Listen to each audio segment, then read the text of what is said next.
Cricket అభిమానులు ఎంతో ఆసక్తిగా ఎదురుచూస్తున్న భారత్ ఆస్ట్రేలియా జట్ల మధ్య 3వ టెస్ట్ మ్యాచ్ కొద్దిసేపటి క్రితం ప్రారంభమైంది.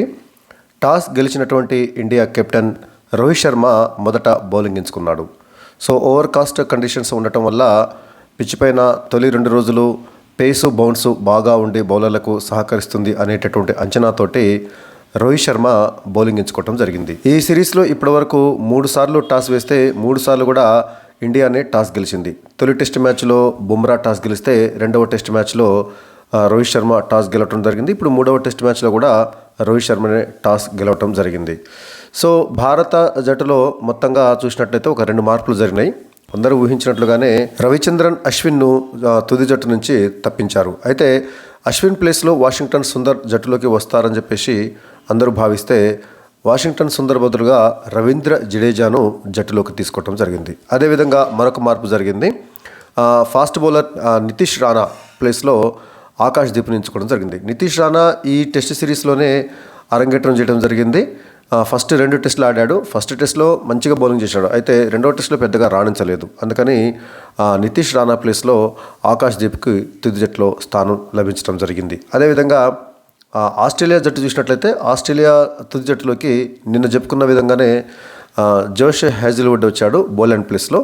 సో మొత్తంగా ఇండియా తుది జట్టును ఒకసారి చూసినట్లయితే యశస్వి జైస్వాల్, కేఎల్ రాహుల్, శుభ్మన్ గిల్, విరాట్ కోహ్లీ, రిషబ్ పంత్, కెప్టెన్ రోహిత్ శర్మ, రవీంద్ర జడేజా, నితీష్ కుమార్ రెడ్డి, జస్ప్రీత్ బుమ్రా, మహమ్మద్ సిరాజ్, ఆకాష్ దీప్ వీళ్ళు భారత తుది జట్టులో స్థానం సంపాదించారు. అదేవిధంగా ఆస్ట్రేలియా తుది జట్టు చూసినట్లయితే Usman Khawaja, Nathan McSweeney, Marnus Labuschagne, Steve Smith, Travis Head, Mitchell Marsh, Alex Carey, Pat Cummins, Mitchell Starc, Nathan Lyon, Josh Hazlewood వీళ్ళు ఆస్ట్రేలియా తుది జట్టులో స్థానం సంపాదించడం జరిగింది.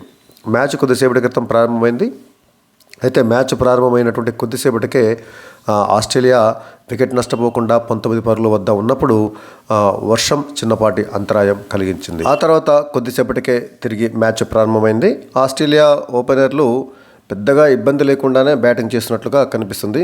భారత బౌలర్లు పెద్దగా వాళ్ళకి ఎలాంటి ఇబ్బంది కలిగించడం లేదని అర్థమవుతుంది ఈ ఫస్ట్ 9 ఓవర్లు చూసిన తర్వాత.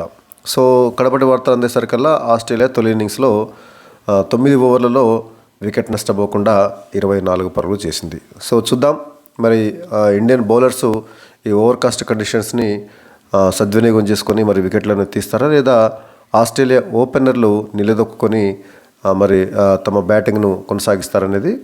ప్రస్తుతానికైతే ఉస్మాన్ ఖవాజా 17 పరుగులతోటి ఆడుతుండు. పర్వాలేదు, ఉస్మాన్ ఖవాజా బాగానే ఆడుతుండు. అయితే మరొక ఓపెనర్ మెక్స్వినీ మాత్రం 19 బంతులు ఎదుర్కొని 2 పరుగులు చేయటం జరిగింది. సో అది అంటే మెక్స్వినీ కాస్త ఆచితూచి ఆడుతుంటే ఖవాజా మాత్రము కొంచెం బాగానే బ్యాటింగ్ చేస్తున్నట్లుగా అనిపిస్తుంది.